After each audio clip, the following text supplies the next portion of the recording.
सो hi everyone, अस्सलामु अलैकुम। कैसे हैं आप सब? तो स्टार्ट करेंगे अपना रिव्यू रिएक्शन वीडियो। अच्छा जी, मैंने अभी यूट्यूब ऑन किया तो मेरे सामने कम्युनिटी पोस्ट आया है और उन्होंने स्क्रीनशॉट लगाया है। और स्क्रीनशॉट लगाया है भाई वो जो रियल एस्टेट एजेंट हैं जिनकी वीडियो मैंने भी देखी थी। और मैंने भी कहा था कि जो वहां पर मैंने कमेंट्स देखे थे तो किसी ने उनसे कहा था कि इस घर को खरीदना है, इसके अलावा भी आपके पास मतलब कुछ है, कुछ इस तरह की बातें। तो उन्होंने कहा था व्हाट्सएप करें, ठीक है। मतलब मुझे वहीं से अंदाजा हो गया था कि देखें, अगरचे कि ये घर सेल आउट हो चुका होता ना तो ये इसको डिस्प्ले से हटा देते, बट मुझे भी यही लगा था कि ये घर सेल आउट नहीं हुआ है, ये रेंट पर है। और अभी क्या है कि जो कमेंट का स्क्रीनशॉट लगाया है तो वहां रियल एस्टेट एजेंट ने क्लियरली कह दिया है कि नहीं, ये रेंट आउट हुआ है, सेल आउट नहीं हुआ। अब ये किसके घर की बात हो रही है? ये घर की बात हो रही है सितारा यासीन के। तो सितारा देखिए, आपकी ना बड़ी यहाँ पर एक रिस्पॉन्सिबिलिटी बनती है अपनी ऑडियंस को क्लियर पिक्चर देने की, हर चीज की। अगर चे कि आप इस्लामाबाद आने के बाद भी, पिंडी आने के बाद भी रेंट पर ही रह रही हैं, मतलब बड़ा अजीब लगता है ना। देखिए, कराची में आप रेंट पर थी, आपने अपना फ्लैट जो आपके अब्बा की प्रॉपर्टी सेल आउट करके आपने खरीदा था वो सेल किया है, शायद सेल कर दिया था, हाँ।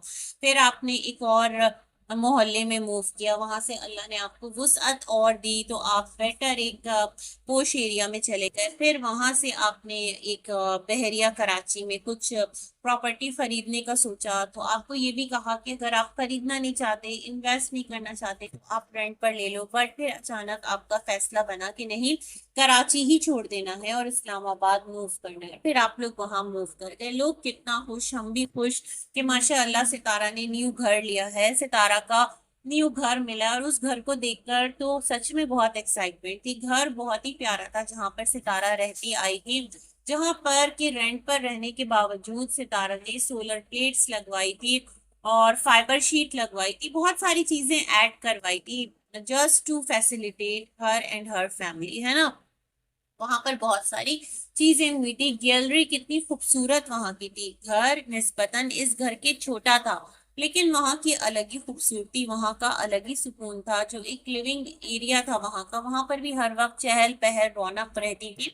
आप लोगों का फैमिली टाइम ही हमें नजर आ रहा होता था, और उतना ही नजर आ रहा होता था जितना आप लोग दिखा रहे होते थे। अच्छा, इस नोट पर आकर दोबारा से मैं हलीमा के बारे में बात करूंगी, क्योंकि मैं कहीं कमेंट पढ़ रही थी कि हलीमा करती क्या है, सारा दिन तो टीवी देखती रहती है। भाई, हम सारा दिन के व्लॉग सितारा के कहाँ देख रहे होते हैं? सितारा जो कैप्चर करके हमें दिखाती है, हमें तो वही नजर आता है। क्या आपको लगता है कि अगर हलीमा कोई हैवी काम कर रही होगी, या घर में झाड़ू पोछा कर रही होगी, या घर में कोई इस तरह की मेहनत कर रही होगी, तो सितारा कैमरा लेकर उसको कैप्चर करेंगी और यहाँ अपलोड करके खुद को ट्रॉल करवाएंगी? और जो भी उनको कह रहे होते हैं कि तुम चाइल्ड लेबर करवा रही हो, तो ये सारे काम सितारा करेंगी? कभी भी नहीं करेंगी। जिस मोमेंट पर हलीमा को वो एक अच्छा टाइम दे रही होती हैं, या हलीमा कुछ हल्का फुल्का उनके साथ हाथ बटा रही होती है, या फिर ये कि क्या कहते हैं, वो बैठी थोड़ा अपना टाइम स्पेंड कर रही होती है, टीवी देख रही होती है, तो फिर क्या है कि वही सारे क्लिप सितारा ऐड ऑन करके अपना एक डे का रूटीन हमारे साथ शेयर कर देती है। अच्छा, आगे बढ़ते हैं।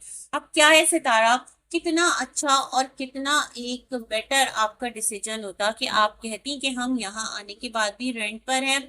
आपकी ऑडियंस आपको ग्रो करता देखना चाहती है, वो ऑडियंस जो स्टार्ट से आपके साथ है, जिसने आपकी स्टोरी सुनी है। और कल टीचर का स्टेटमेंट भी किसी से ढका छुपा नहीं है सितारा। यही चीज मैं आपको काफी टाइम से समझाने की कोशिश थ्रू माई वीडियोस कर रही हूँ कि प्लीज इस बारे में सोचो। बट खैर, तो आपका क्या है कि आपने अपनी ऑडियंस के साथ ये तमाम तर सिलसिले, ये तमाम तर बातें कुछ भी शेयर नहीं किया, और डायरेक्ट इस घर को भी अंधेरे में रखा जिस घर में आप रहते थे। हालांकि हर तरफ लाइव में बात हो गई थी कि वो घर रेंट पर है। जिस टाइम एक हाइप पर थी ना चीजें, उस टाइम और लोगों को पता चल गया था।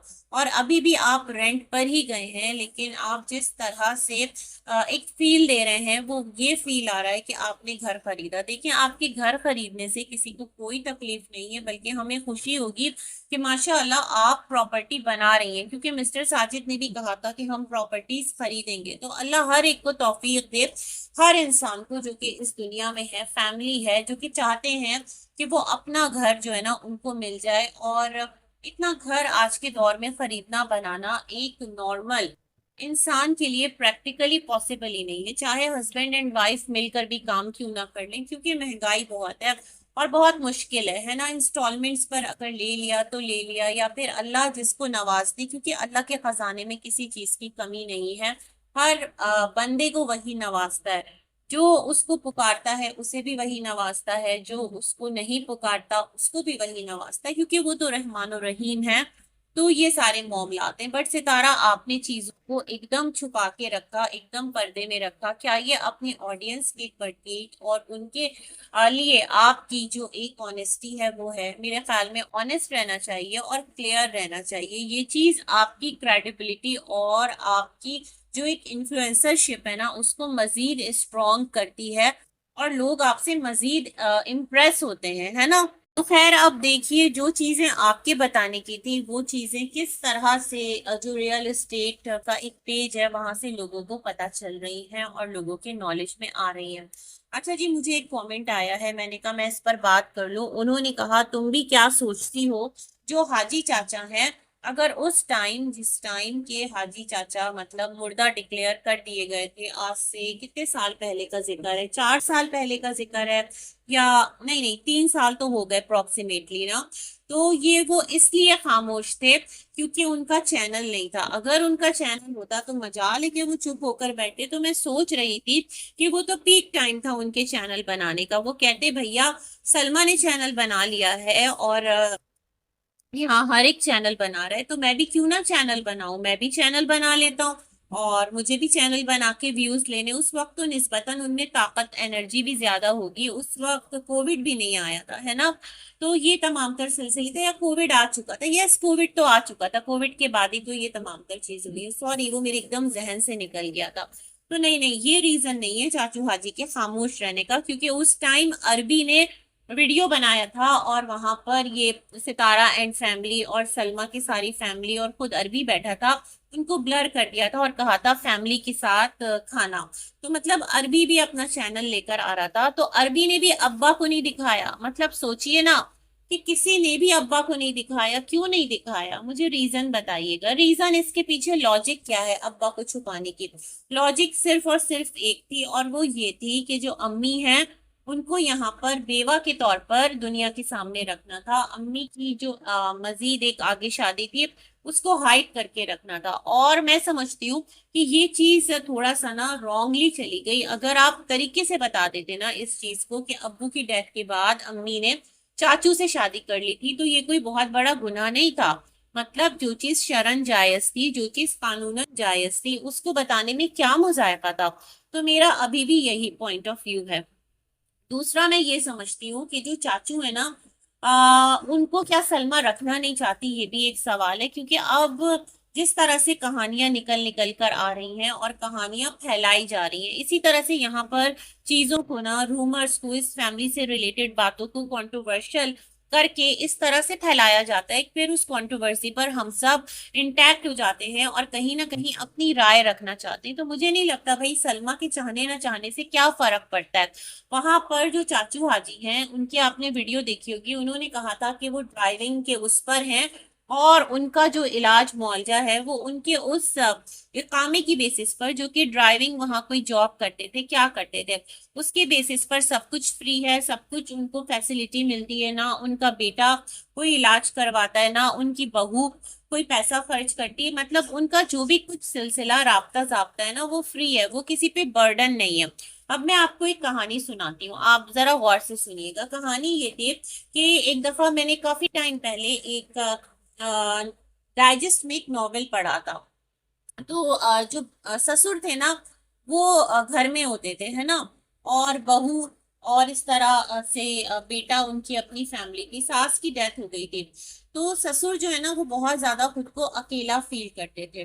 और वो इस तरह कोशिश करते थे, बेटा तो घर में होता नहीं था, तो वो ये कोशिश करते थे वो ज्यादा टाइम जो है ना वो बहू के साथ कम्युनिकेशन में रहे। मतलब उनका उनका दिल घबराता था। कहानी कुछ इस तरह से थी, मैं आपको थोड़ा सा उसका एक यहाँ पर निचोड़ सुना रही हूँ। तो ना वो बहुत ज्यादा मेंटली परेशान थे, और इस चीज को देखकर जो बहू है वो भी बहुत ज्यादा डिस्टर्ब रहती थी, क्योंकि उसको अपना एक पर्सनल स्पेस नहीं मिल पाता था। वो ये सोचती थी कि अगर मैं बेटे से कहूंगी ना कि अब्बू की शादी करा दें, तो बेटा बहुत खफा होगा, वो ये कहेगा कि तुमसे मेरा एक बाप बर्दाश्त नहीं हो रहा, तुम उसकी खिदमत नहीं कर पाती, और इस तरह के मामला। तो वो बहुत ज्यादा गुमागू में रही, बहुत ज्यादा कश्मकश में रही। फिर उसने क्या किया कि अपनी नंदों से बात की, और फिर इस तरह से वो जो खवातीन थी उन्होंने अपनी भाभी की बात को समझा, और फिर जो ससुर जी हैं उनकी शादी करवाई गई। और इस तरह मतलब कोई उसमें बुराई नहीं थी, लेकिन एक ये कि जो एक खला था ना वो पुर हो गया। तो मुझे लगता है कि चाचू के साथ भी यही मसले मसाइल हैं। और ये वाली चीज है कि जिसको वो समझ नहीं पा रहे, मतलब लोग नहीं समझ पा रहे, और बड़ी अजीब कहानियां यहाँ पर गर्दिश कर रही है। तो इसका दो ही हल है, या तो ये कि चाचू पाकिस्तान आ जाएं, उनका जो घर है जो उन्हें अम्मी के नाम करना है, आकर वहां पर अपनी वाइफ के साथ टाइम स्पेंड करें, कभी कभार चले जाया करें। मतलब ऐसा कि रमजानुल मुबारक में चले जाएं, उम्रा करके आ जाएं, मगर वहां से वो अपना जो इकामा है उसको भी एंड कराना नहीं चाहते। और अम्मी जो है उनका इकामा जो है वो खत्म हो चुका है, खुरूज लग चुका है, और अम्मी के अपने मसले मसाइल हैं। मतलब उनकी अपनी जिद है या उनकी अपनी डिमांड है, जो भी कुछ है, और इस तरह दोनों के दरमियान कुछ मसले मसाइल बने हुए हैं। तो मुझे ये वाली सिचुएशन लगती है। जो मैंने आपको कहानी सुनाई ना उसके थ्रू जो मैंने उस टाइम पढ़ी थी, मुझे लगता है कुछ ऐसे ही मामलात हैं। और हर इंसान का जो बुढ़ापा है ना वो यकसा नहीं होता, हर इंसान एक जैसा नहीं होता। मतलब हम कहें हमारे तो वालिद थे वो तो इस तरह से नहीं करते थे, या हमारी तो वालदा थी वो तो इस तरह से नहीं करती थी, या हमारी फलानी कोई बुजुर्ग थी। तो हर एक इंसान जो है वो एक मिजाज का नहीं होता, हर एक का मामला जहन उसकी सिचुएशन एक सी नहीं होती। तो मुझे ये वाली बात यहाँ से समझ आती है। बाकी भाई आप लोग क्या सोचते हैं, टोटली योर चॉइस। इसी के साथ करती हूँ अपना वीडियो एंड। मिलेंगे एक और रिव्यू में, तब तक के लिए अल्लाह हाफिज।